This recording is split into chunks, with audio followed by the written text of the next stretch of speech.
जादुई टीवी। सुनो, तुम्हारे बाबूजी तो कब के गुजर गए। अब उनका जो सामान है वो पड़े पड़े कबाड़ा हो रहा है। बेच ही दो, कुछ पैसे आ जाएंगे। बात तो सही है। अगले संडे फुर्सत में यही करेंगे। अगले संडे रोहित सारा सामान कबाड़ी को घर बुला के दे देता है। तभी उसकी नजर बाबूजी की पुरानी टीवी पर जाती है, जो इतने सालों तक कूड़े में पड़ी थी, फिर भी चमचमा रही थी। टीवी तो देखो, जैसे एकदम नई हो। हाँ, बाबूजी को टीवी देखना बहुत पसंद था। उनका सपना था कि वो टीवी पे आए। एक बार मौका भी था जब वो अपने गांव के गाने सुनाने किसी चैनल पर जाने वाले थे, पर मैं और मेरा भाई लड़ पड़े और बाबूजी को घर पर ही रुकना पड़ा।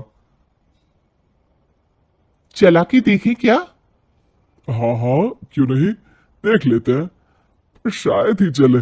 बाबूजी ने उस लड़ाई के दिन के बाद टीवी देखना ही छोड़ दिया था। टीवी चालू करने के लिए उसमें केबल वायर लगा दिया जाता है। एक न्यूज चैनल चालू हो जाती है। स्वर्ग की सीढ़ी के रास्ते हैं तीन, तीनों के तीन रास्ते हैं संगीन। पहला रास्ता है सांप की बीन, दूसरा रास्ता घर में बिछा कालीन, तीसरा रास्ता कलकत्ता से चीन। ये क्या बकवास खबर है, कुछ अच्छा लगा दो। अरे आप बोलो तो सही, कोई अच्छी खबर सुना देता हूं। मेरा तो काम ही खबर देना है। अरे बाप रे, टीवी बात कर रही है। हाँ, ये न्यूज वाला मुझसे। हाँ हाँ, आपसे ही तो बात करूंगा ना, आपके घर में हूं तो। अरे ये सपना है क्या? तुम हमसे बात नहीं कर सकते? अरे सपना नहीं भाई साहब, ये टीवी जादुई टीवी है। बोलो, क्या खबर सुननी है, वरना ब्रेक लेने का टाइम आ जाएगा। सुप्रिया घबरा के टीवी बंद कर देती है। वो क्या था? अरे एक बार और चालू करके देखे, फिर से बात करेगा तो चैनल बदल देंगे। सुप्रिया फिर टीवी चालू कर देती है। अरे ऐसा कोई मुंह पे टीवी बंद करके जाता है क्या? मुझे बुरा लगा आपका नेचर। चाय पानी तो पूछो। सुप्रिया टीवी के बटन से चैनल बदल देती है। अब टीवी पर एक फिल्म चल रही है। अरे ये तो सूर्यवंशम है ना? हाँ, और ये ठाकुर को जहर की खीर दे दी और उसको पता भी नहीं है। ए भाई, खीर मत पीना, उसमें जहर है, मत पीना। ठीक है महाशय, जैसा आप कहें। हाँ। अरे, आपकी बात मान ली, पूरी पिक्चर ही अब तो बदल जाएगी। मतलब ये सच में जादुई टीवी है? तभी वहां कबाड़ी आ जाता है। भैया, टीवी के 150 रुपए दूंगा, चलेगा? अरे 1.5 करोड़ में भी ना दे तुमको ये टीवी हम। अरे 1.5 करोड़ खरीदने को होते तो तुम्हारे घर में ये पानी चाय नहीं पीता, अंबानी या टाटा के घर बैठा कोल्ड कॉफी पीता। रोहित कबाड़ी का हिसाब करके उसे वहां से चलता करता है और अपने भाई शशिकांत को फोन लगा के बुलाता है। शशि थोड़ी ही देर में वहां पहुंच जाता है। क्या हो गया भैया? अरे बाबूजी का टीवी याद है? हाँ हाँ, जिसमें घुसे रहते थे हमेशा वो, और अपने को कुछ नहीं देखने देते थे। अरे वो अब जादुई टीवी बन गया है। भैया, आपकी बकवास करने की आदत अब तक नहीं गई। अरे आपके घर में बच्चे हैं, अब तो बड़ों जैसी बात करो। रोहित जाके टीवी चालू कर देता है। टीवी पर एक जादू का शो हो रहा है जिसमें एक जादूगर है। अब मैं अपनी टोपी में से कबूतर निकालूंगा।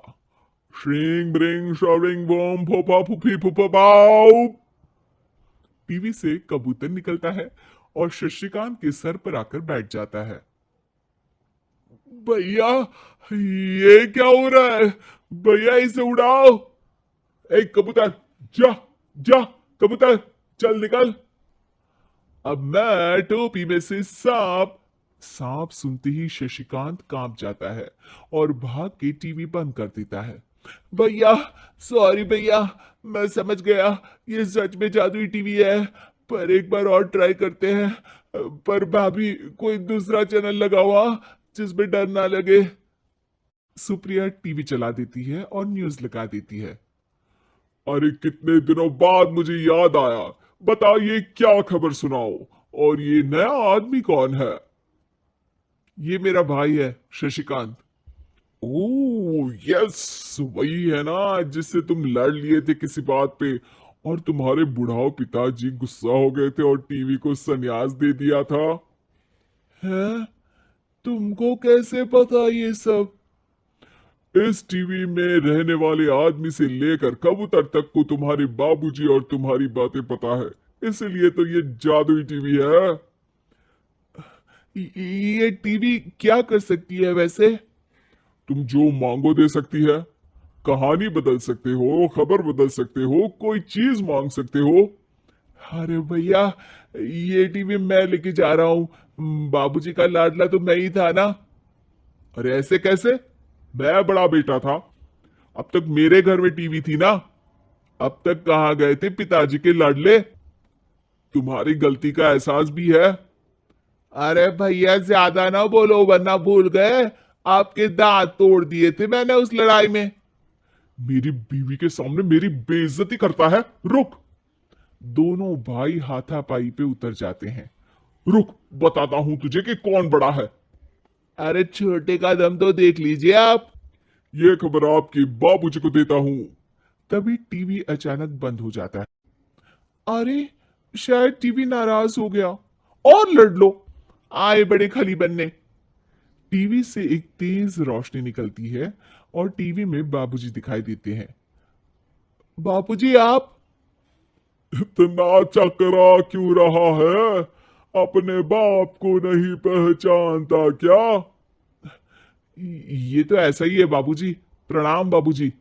अरे चुप कर, तुम दोनों ही उल्टे हो। तुम्हारी वजह से मैंने टीवी में आने के सपने को छोड़ दिया, तुम्हारी लड़ाई की वजह से। और तो और, जितना मैं अपनी बीवी को नहीं देखता था उतना टीवी को देखता था, वो भी छोड़ दिया तुम दोनों की लड़ाई की वजह से। और अब मरने के बाद जब मैंने टीवी को जादुई टीवी बना दिया, तो भी तुम इसका फल लेने की जगह लड़ रहे हो। अरे तुम तो लायक ही नहीं हो। अब तुमको बाबा जी का ठुल्लू भी नहीं मिलेगा। बाबूजी चले जाते हैं। टीवी बंद हो जाता है। रोहित और शशिकांत गिड़गिड़ा के टीवी के सामने हाथ जोड़ के बाबूजी को बुलाते हैं, पर टीवी सिर्फ धुआं निकालता रहता है।